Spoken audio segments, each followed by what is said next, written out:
Hey, everybody. Welcome to an episode of Dirt Nap City, the podcast about interesting dead people. And today we have one of the most interesting dead people around. But before I introduce that person and give some clues, I'm going to introduce one of the most interesting alive people around. Alex, everybody. Give him a hand. Oh, thank you. Thank you. I've heard recently some people reluctant to listen to our show because they think that they kind of get stuck on the word dead, and they think that it's maybe going to be a gruesome show, and we're going to talk about how people died or some of the details of their death. And that's not the dead parts. Like those old snuff films. Yeah. Faces of We're Death. A snuff podcast. It's not the audio version of Faces of Death. Right. You're not going to see anything that will give you nightmares, hopefully, except for us. The part about being the dead is just categorizes them. Yeah, and also I feel like it you can't really make the podcast about interesting deceased people. That doesn't sound very good. It's to the point, right? It's very direct. That's how we try to be. Absolutely. But we really don't spend much time talking about how. Sometimes we don't even mention how these people died. We mention the year that they died. Yeah, that's about if it. We know the year. We might not even know the year. Wikipedia might have said need citation for that part. Sometimes, like in the case of Amelia Earhart, we don't even really know if they died. True. They could still be alive. In which case, she would be the first interesting alive person. Very old, but interesting nonetheless. Amelia, if you're listening. Yeah, reach out. We'll have you on as a guest. You can. What's the email address that she can write us at? Not at Dirt Nap City, and that could also, in your case, Amelia, not dead at Dirt Nap City. So, for today, I have someone that definitely falls into our category of a person everybody's heard of but doesn't know much about, I think. And so the way it works is Alex doesn't know who this person is yet, but I'm going to give him some clues. And audience, you listen and see if you already know, but see if I'm giving good clues. I want to start with this clue. Now, this clue has a bit of a visual and an audio component. Are you ready, Alex? I am.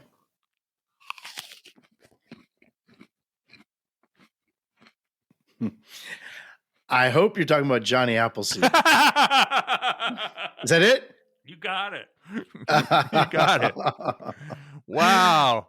That was one of the ones when we first started this, that was on my list. I finished my apple. Yes, Johnny Appleseed. What do you know about Johnny Appleseed, just as a primer? I can picture a book when I was a kid, and he had like a pan on his head or a pot on his head. Right. I don't know why, now that I think about it. And he was kind of dancing. Yeah, and that's jolly fella. Yeah, but all I know, I feel like he maybe planted a lot of trees. Mm-hmm. I feel like he was maybe American. Yeah, but I don't think it goes much deeper than that. Well, you probably saw the Disney cartoon about him, I think from 1943 or something, called The Legend of Johnny Appleseed. We'll get into that in a minute. But yes, you are spot on with all of that. I'm so glad that my clue, and for those of you who couldn't tell from the sound, I ate an apple. I took a bite of an apple. No, eating a pear would have sounded exactly the same. No, pears aren't nearly as crunchy. Yeah. Pears are soft. You wouldn't hear the crunch of a pear. Please. The good ones are soft. Yeah. I mean, I guess if it's not ripe yet. But no, Johnny Appleseed was American. He was a little early for your favorite century. He was born in 1774 on September 26th in Leominster, Massachusetts. And at that time, that wasn't even in the U.S. So maybe he wasn't American. That was part of British America. Back before 1776, the Revolutionary War. He was born 2 years before that. And so he was part of British America. He didn't die until 1845 on March 18th.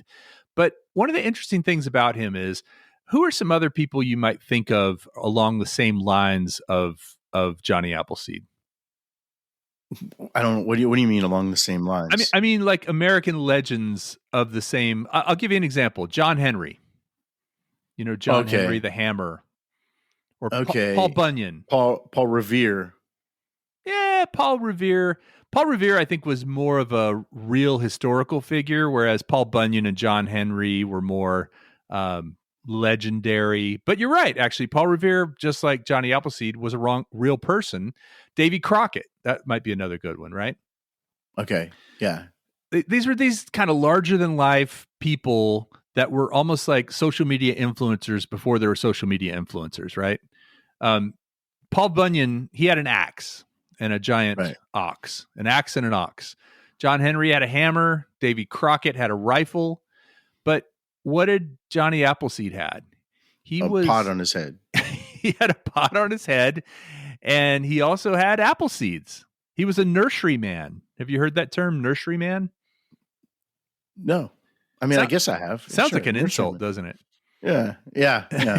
Which basically means that he planted seeds and grew these trees up to a certain size where they could either be replanted in orchards. Now, the difference between a nursery and an orchard is where the trees permanently grow and give their fruit. A nursery is where they're first planted and brought up to the point where they can be moved to an orchard. Oh, I didn't know that. Yeah. He introduced apple trees to Pennsylvania, Ohio, Indiana, Illinois, as they say, West Virginia, and even parts of present-day Ontario, Canada.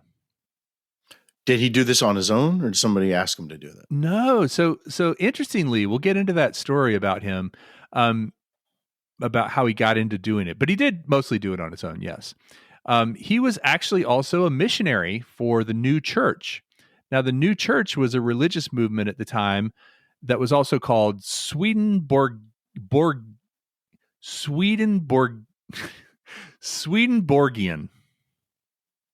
You ever heard of this one? No. So there was a guy named Emanuel Swedenborg, and he was a scientist in the 1700s. And he actually later in life, so he was doing, chemistry and biology and lots of sciencey stuff.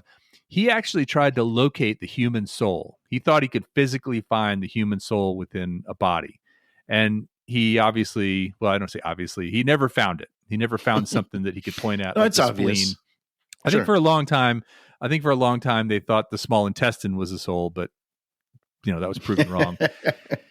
Anyway, it kind of gave him this sort of religious bent, this Swedenborg guy. And much like Mary Baker Eddy, at the time, who kind of claimed to know a lot about the Bible and Jesus and all that, he started writing books.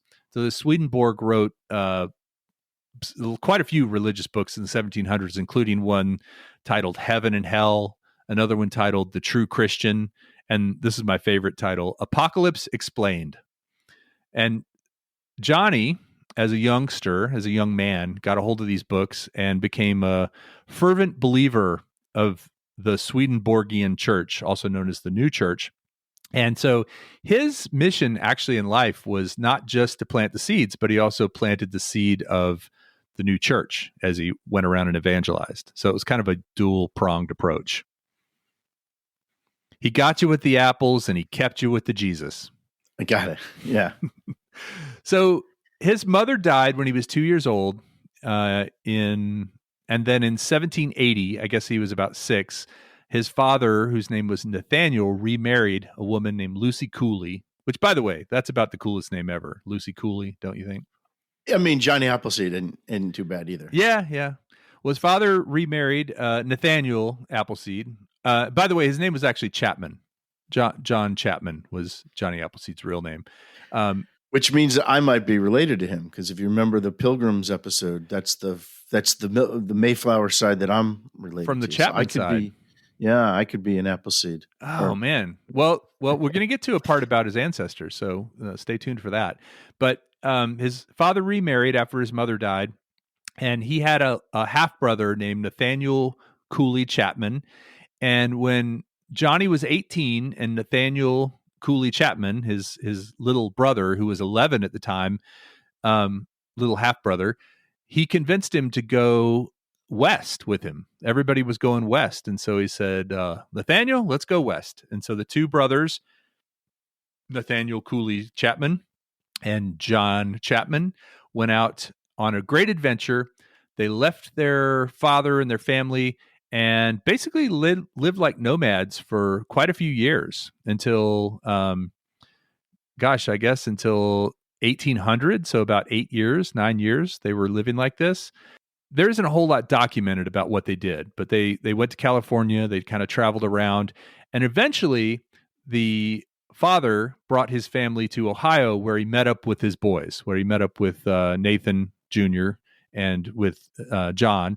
And Nathan Jr. decided he was going to go ahead and stay and help his father start a farm in Ohio, whereas John kept traveling and eventually ended up under the apprenticeship of a man named Mr. Crawford. Now, can you guess what Mr. Crawford did for a living? In context.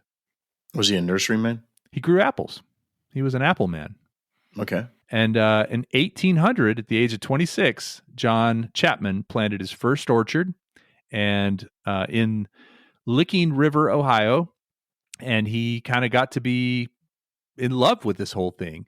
So he tended to this orchard for about 6 years and finally got the wanderlust again and decided to go out and embark on a voyage down the Ohio River using 2 canoes that he had tied together.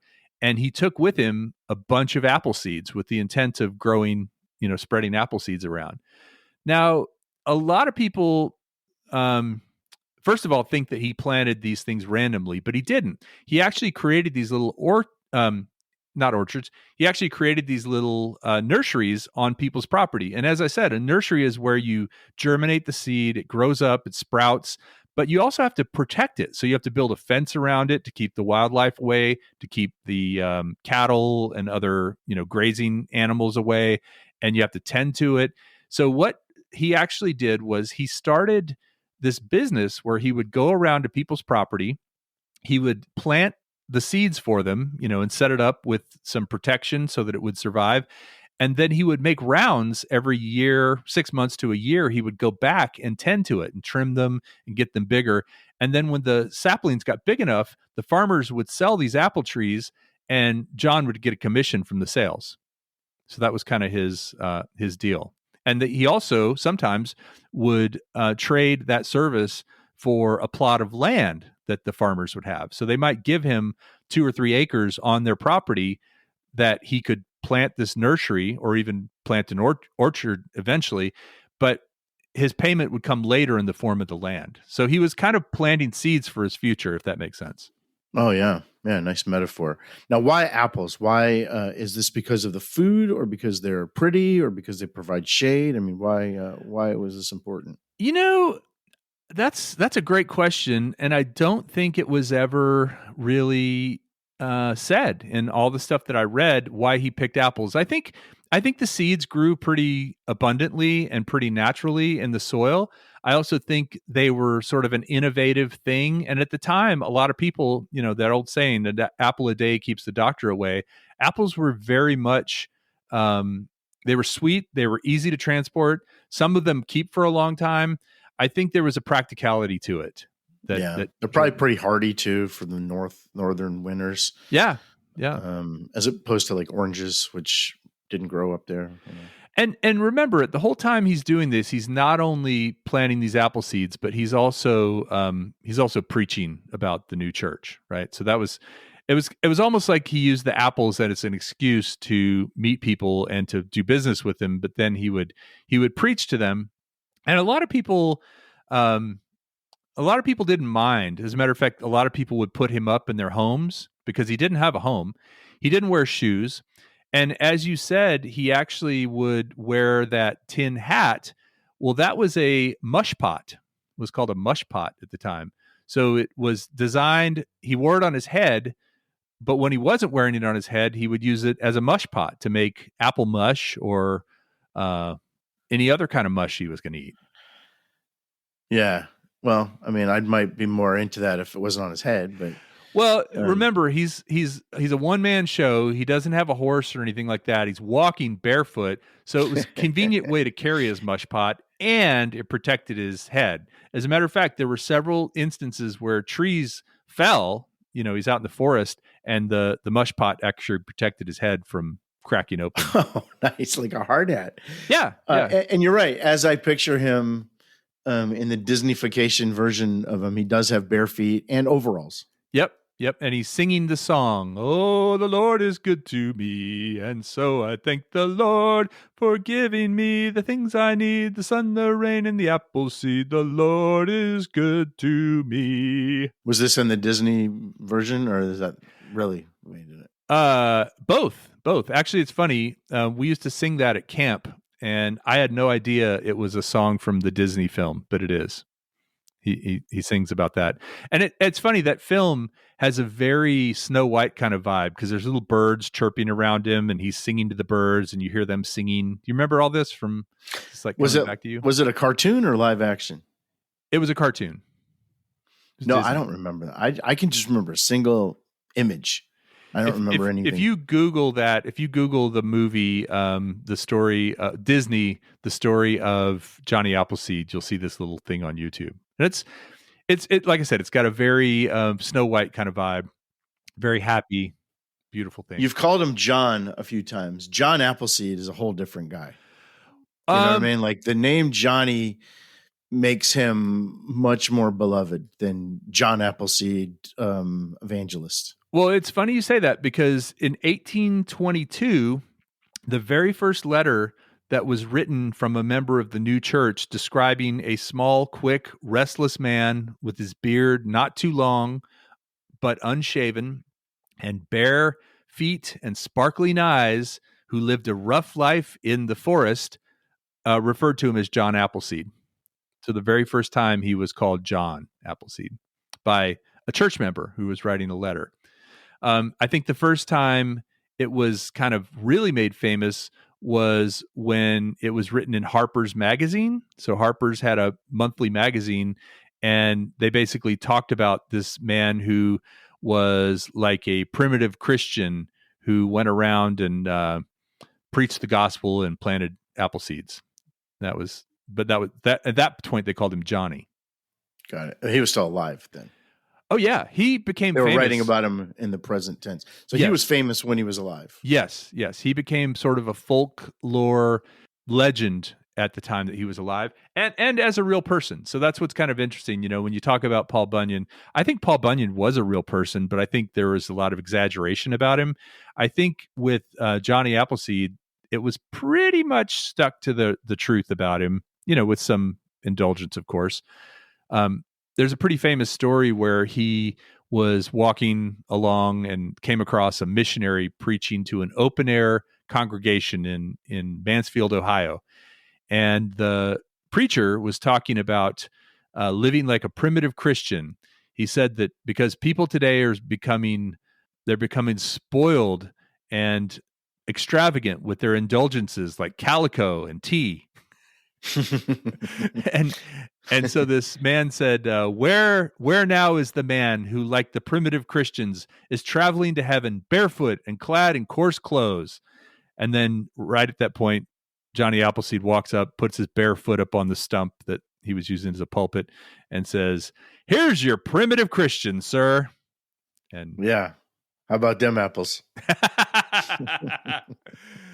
So there was a lot of debate about whether John Chapman, aka Johnny Appleseed, was actually sort of this folksy pushover of a man, or if he was actually a really good businessman. And a lot of people say he was actually pretty smart in his business dealings, because he ended up with thousands of acres of land at the end of his life that were worth, you know, a lot more than the apple seeds he had originally taken out. It just took him a long time to accumulate all those things, right? He was very much a saver for the future. How long did he live? He died in 1845. He was born in 1774. So let's do a little math on that. 40 plus 26. 45 plus 26 is what? 71 or so? 71. Yeah. Pretty ripe old age for that time. Yeah. Those all those apples. Yeah. I mean, you could say, and probably some clean living. You know, he definitely was. And also, I think he was purported in legend to have had a pet wolf that would follow him around. Was that in the movie? That he helped after healing healing the wolf's leg. I don't know. Now that would be a movie. Yeah, A Man and a Wolf. Now you got my attention. Forget about the apples. He also is reported to have actually put out a fire that he was using to stay warm when the fire drew a mosquito into the blaze, attracted it and burned it. And he couldn't stand the idea that he had destroyed one of God's creatures. Oh, really? So he put out the fire. He also is reported to have actually built a shelter in a hollow log and then left and came back to sleep in the shelter to find that it had been occupied by bear cubs and a bear. And he let them have it. He didn't try to chase them away. He let them sleep. Wow. No, that's pretty amazing that a guy, a nurseryman, as you put it, yeah, would be so kind towards insects. Because you'd think that those people that are in that world, that's their nemesis. True. Right? Pests, because that ruins their crops. You wouldn't think that. You'd think not only a mosquito, but any kind of thing that would damage his apples. Yeah, those little worms that get in the apples. Oh, right? Man, everybody hates that. Yeah, but I think he was more of an evangelist first, a sort of man of God and God's creatures. He wasn't selling the apples or anything. He was kind of selling the apple trees, right? He planted selling the seeds. trees. He was a vegetarian. He also never married, and it's said that he often said that he knew if he couldn't find his soulmate on earth, he would find his soulmate in heaven. And so, just pretty nice. I think the kind of guy that would get beat up today. Well, I mean, if some guy showed up and wanted to plant some apple trees in your yard and didn't ask you for money, and if he asked if he could sleep in your grass, and he was barefoot, would you call the cops? Well, it's the timeshare aspect of it, where he'd want to plant some apple seeds, but first let me tell you about the word. right. The new church. Right, it's that part of it that probably would not be challenging. Yeah. Well, so was he nomadic? Like, did he have a place to live, or did you just go from one town to the next his whole life? He was very nomadic. He went from town to town, and again, because he was always checking in on these nurseries that he had set up. So he had kind of a rotation between all those states I mentioned at the beginning. I think he was primarily from Ohio, though, or maybe Fort Wayne, Indiana. Those were two places that are often mentioned and associated with him. But this is probably all horse and buggy, right? I mean, this isn't. Well, on him, for him, it was foot, all on foot. From state to state? Yeah. Like that? Yeah. Yeah, just walking along, barefoot. Yeah. Even. And you say he wasn't married. What a surprise. Well, he passed away on March 18th, 1845. There was a obituary printed in the Fort Wayne Sentinel on March 22nd that said, "On the same day in this neighborhood, at an advanced age, Mr. John Chapman, better known as Johnny Appleseed, passed away. The deceased was well known through this region by his eccentricity and the strange garb he wore. He followed the occupation of a nurseryman and has been a regular visitor here upwards of 10 years. He was a native of Pennsylvania, we understand, but his home, if home he had for some years, had been in this neighborhood of Cleveland, where his relatives live. He is supposed to have considerable property. He is supposed to own considerable property, yet denied himself the common necessities of life, not so much perhaps for lots of old-timey words here, avarices from the particular notion of his religious subjects, his religious beliefs. He was a follower of Swedenborg and devoutly believed that the more he endured in this world, the less he would have to suffer and the greater would be his happiness hereafter.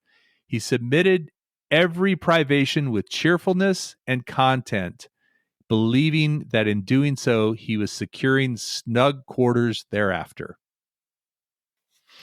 I find it odd that he was so famous. that I feel like if somebody did that today, well, today they would have a TikTok and they would have, Right. they would be live streaming everything. But right. Forget about the social have a media Sprinter aspect. van, a converted Sprinter van. So imagine in the days before that, somebody just going from town to town planting apple seeds, why that would make him a celebrity and why you and I would know about him 250 years later. It's probably all the songs and all the poems. There's a lot of poems and songs that were written about him. But yeah, I mean, it's his brand of what he did would not be popular today, unless he was doing it ironically. That's probably the only way he'd be able to get away with it, is to be ironic. I mean, you see people now that like do things, walk across the country for charity or something, we don't even know those people's names. I remember during the last World Cup, there was a guy that was going to dribble a soccer ball from one end of the country to the other, and he went like 11 miles and got hit by a car. and if cars had existed back then, Johnny Appleseed might not have been as successful, but thank God there weren't any cars, even the horse and buggy couldn't keep up with him. I just don't know why he was so famous. Yeah, well, I mean, so famous that he has a park named after him in Fort Wayne, Indiana. There's a Johnny Appleseed Festival in Lisbon, Ohio. There's another Johnny Appleseed Festival the third week of September in Fort Wayne, Indiana. And that one, you can only eat what was available during his lifetime. It's all sort of retro. Oh, we should go to that. That sounds fun. In 2008, the Fort Wayne Wizards, which was a minor league baseball club, changed their name to the Fort Wayne Tin Caps. No. And in their first season with the new names, they won the league championship, and their mascot was named Johnny. Okay. I'm into that. I would like to go to the festival where you can only eat things. Right. As long as they didn't make the apple mash with pots that have been in people's heads. Well, it goes on your head. You have to bring your own. Oh, I'd be all right with that. Okay, yeah. So you'd be grossed out by eating a pot off of my head, but eating one off your own head, you're fine with. Yeah. There's schools named after him. There's memorials and all kinds of statues in Ohio and Cincinnati, and there's certainly a lot of. There's even a musical that was written about Johnny Appleseed. And think about it too, that he was famous at the turn of the century, right? The turn of the 19th century. Right? Yeah, the mid 1800s. Mid 1800s. Yeah. So who else was famous around then? Was that Houdini's time? I think Houdini was more contemporary than that, wasn't he? I have to go listen to that. Yeah. If anybody knows, give me an hour. Hold on, I'll be right back. Yeah, there was a abolitionist named Lydia Maria Child who wrote a poem about him, and it went. This is not written by ChatGPT, by the way. It's written by an 1880 abolitionist author named Lydia Maria Child. In cities, some said the old man was crazy, while others said he was only lazy. But he took no notice of jibes and jeers. He knew he was working for future years. And if they inquire whence came these trees, where not a bough once swayed in the breeze, the answer still comes as they travel on. These trees were planted by Appleseed John. Appleseed, John.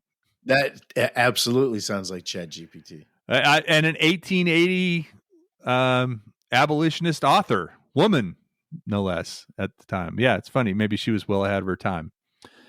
So with all of that said, he was known for doing good. He was a good guy by all accounts.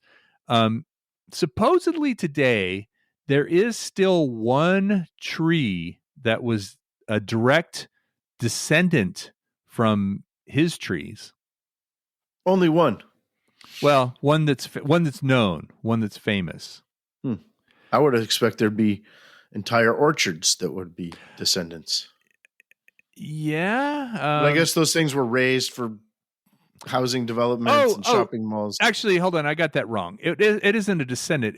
It was planted by Johnny Appleseed. It's Oh, wow. still a tree that there's one tree left planted by Johnny Appleseed. That's And cool. you want to know the type of apple it is? Yeah. Tell me. It's a Rambo apple. Ooh, I've never heard of that. I hadn't either. So Rambo is a greenish yellow skin. It's got kind of a dull grayish bloom of a flower, reddish gray. They ripen in late fall, and they're actually not very good, but they're useful for things like feeding livestock, and um, not really all that great of an apple. I was going to say, I bet you the livestock disagree on that. You know how there's certain types of apples that humans eat, and then there's other types that are more designed for apples. Yeah. So David Morrell, who actually was the author of the book First Blood, he supposedly named the guy John Rambo after an apple that his wife brought home from a roadside stand. That's cool, except for the apple wasn't good. Literally a bad apple. Oh, it was literally a bad apple. Yeah. Just like Rambo. Yes. Oh. Yeah. So the Rambo apple. So here's the thing, though, is partly because of his religious beliefs, John Chapman, aka Johnny Appleseed, did not believe in grafting. Now, are you familiar with that concept? Grafting? I mean, you're probably familiar with the concept, but why you would do that? No. So they would graft different types of apples together to get a better flavor. It's kind of natural selection, almost unnatural. Sure. So kind of like when animals breed and the strongest attributes come through. When you graft plants together, you get the strongest. So you get the hardiest plants. You get all of that sort of thing. But a lot of people back then, and maybe even today, still consider it playing God to graft things. Texas A&M does a lot of this. They made a maroon carrot because they don't like the color orange. They recently made a jalapeno that isn't spicy. They do a lot of this kind of stuff. I mean, both of those sound pointless. Well, but that's what they do. So the thing is, though, that's interesting is that some people actually attribute Johnny Appleseed, the man who, it's not really known, by the way, if he abstained from alcohol or not, but because for the most part, his apple trees weren't grafted. They were just whatever seeds he had available. So they were more of the sort of, apples you don't want to eat kind of variety. Might feed to livestock or just might not taste that good. They were used to make cider. And it's kind of said that that was one of the gifts he brought to the frontier was the fermentation of alcohol, because they could make alcoholic apple cider from these apples. And he didn't drink that, though. I don't know. It's not known. That wasn't mentioned. But interesting, especially if he was a teetotaler, that he would have been responsible for bringing so much alcohol. Now, I've got a few facts about apples that I think you might find interesting. You want to hear? And by the way, I grew up on non-alcoholic cider. That is some good stuff. We used to have a cider mill near where I grew up, and you'd go there in the fall, and you'd have cider, and then they'd have these donuts, these like cinnamon donuts with that cider, warm or cold cider. That's good stuff. So we always have to bring it back to The Simpsons, right? Yeah. I don't know if you remember this, but Ned Flanders had a handy rhyme for telling the difference between cider and juice. Apple juice and apple cider. What's that? If it's clear and yellow, you've got juice there, fella. If it's tangy and brown, you're in cider town. That's a good rule of thumb, Ned. Yes, thank you, Ned Flanders. I like cider a lot more than juice, but that's good stuff. Yeah, well, if it's clear and brown, or if it's and tangy, I like the alcohol. And brown. The alcohol version of cider. Yeah. Is great. Shout out to Austin East Ciders. Maybe they want to sponsor us. Yeah, that's good stuff. They make a good apple. As a matter of fact, you can make, we just had St. Patrick's Day. Of course, this is airing much later than that, but you can make a nice snake bite or crown float or black velveteen, depending on what you call it, which is half cider and half Guinness. Good stuff. Yeah, let's do it. So apples make up half of the world's deciduous fruit tree population. Did you know that? Deciduous meaning indigenous, but fruit? No, deciduous means that they shed their leaves. Deciduous trees are ones that shed their leaves or shed their fruit. Like basically they go bare. They're not evergreen. So when it comes to deciduous fruit, apples are half of it.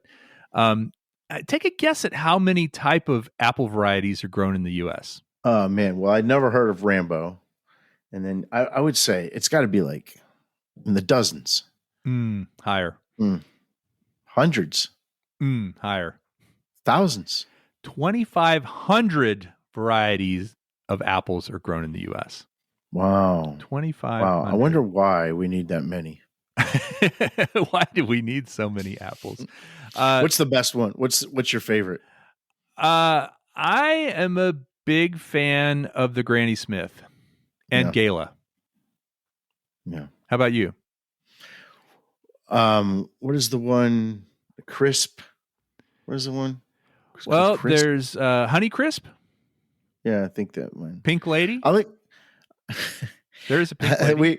If you listen to our variety show episode, we talk about Pink Lady and Jeff.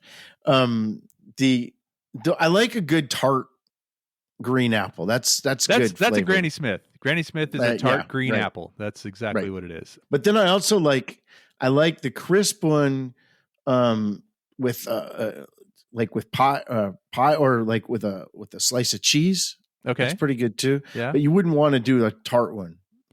So there's different, and I love apple pie. That's my favorite. Well, so here's something that's going to blow your mind. Apple pie, even though it's called American as apple pie, it's actually a European dessert. Like strudel, you mean? It came from England, Germany. Oh, okay. I mean, it was not invented in the U.S. So, while we might claim it, just like French fries being American, apple pie is not really American. We perfected it. Okay, yeah. Maybe we were the first ones to put ice cream with it. I doubt it, but okay. We'll go with that. Because the term a la mode is it's French term. So apples contain a chemical called malic acid, and that's actually a very beneficial thing, and that's part of what people say helps make apples so healthy is that malic acid. Now it's good for fibromyalgia. Isn't that fibromyalgia? Isn't that what myalgia? Fibromyalgia, isn't that what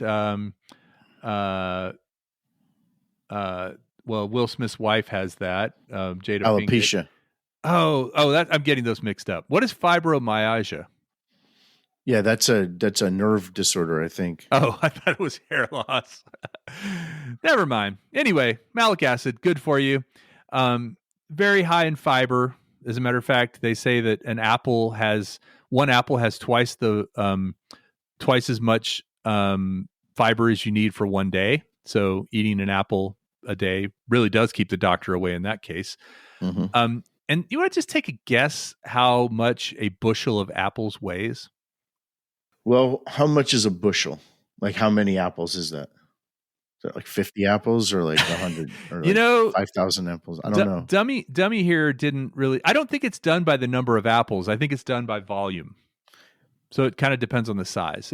I'll tell you this: you can. So the answer is whatever the answer. I mean, the answer how much it weighs defines what a bushel is, right? Yeah. It's the universal answer to everything. A lot. 42 pounds. Oh yeah. 42 pounds is one bushel. With that, you can make 21 pies, 3 gallons of cider, or 20 gallons of applesauce. I love applesauce.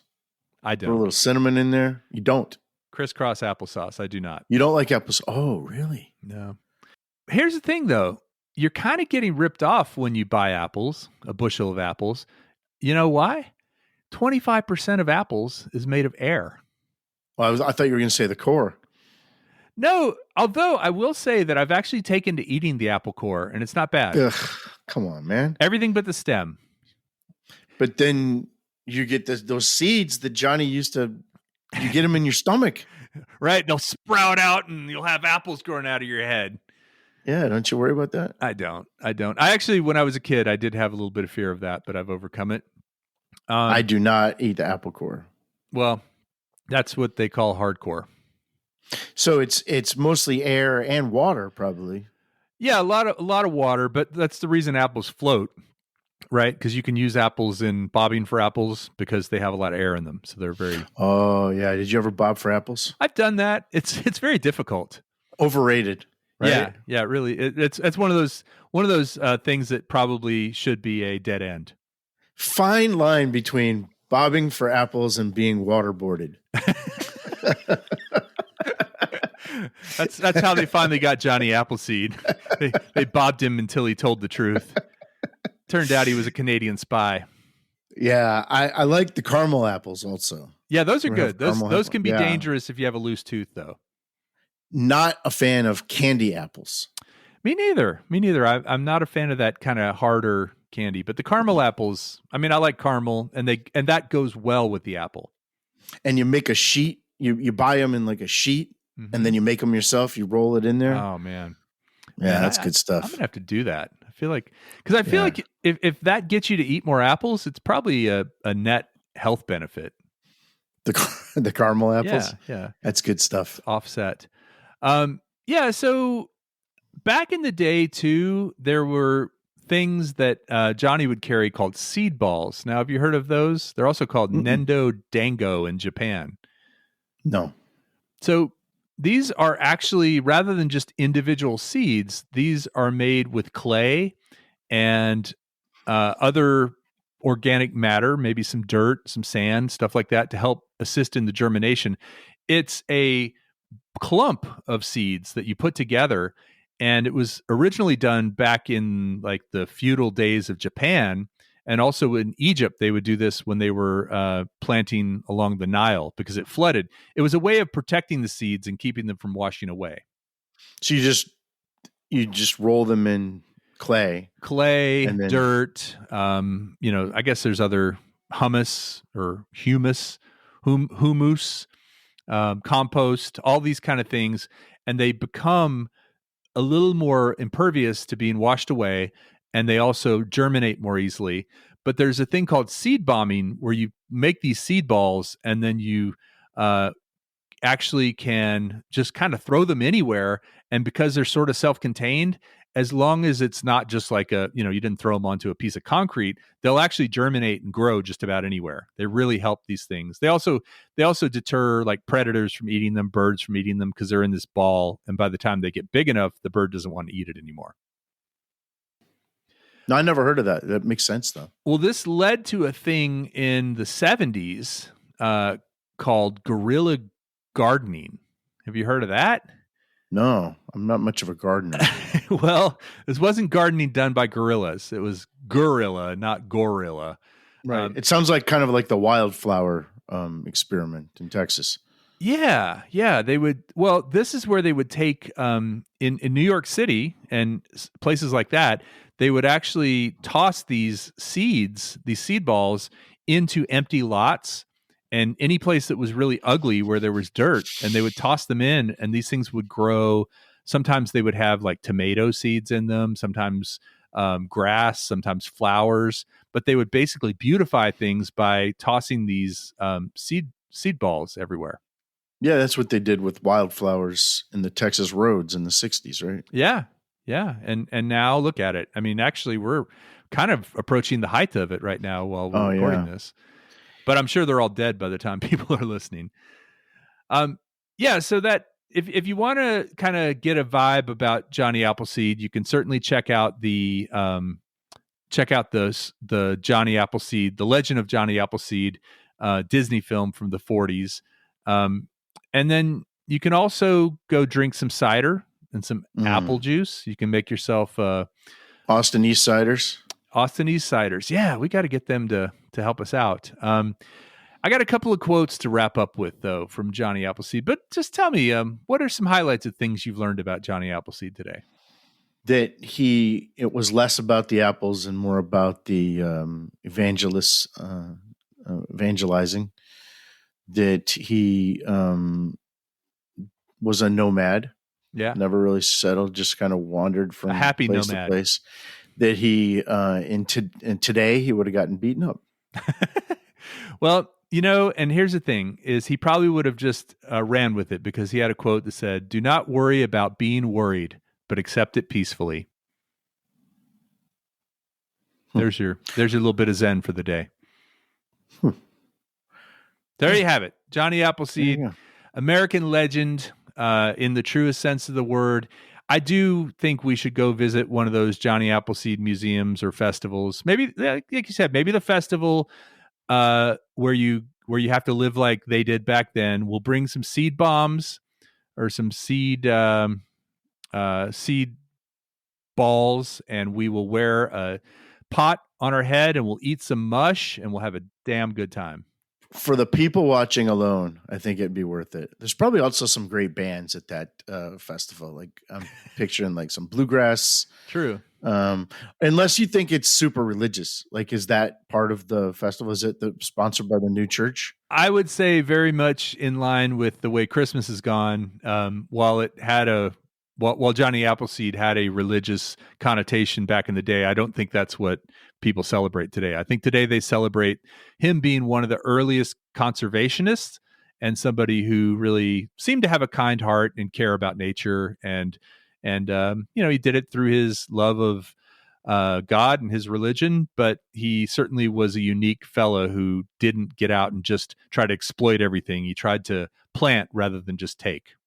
What happened to the new church? Are they still around? Yeah, it's still around. It's still around. It's. I don't think it's called new anymore since it's been so long. I think it's.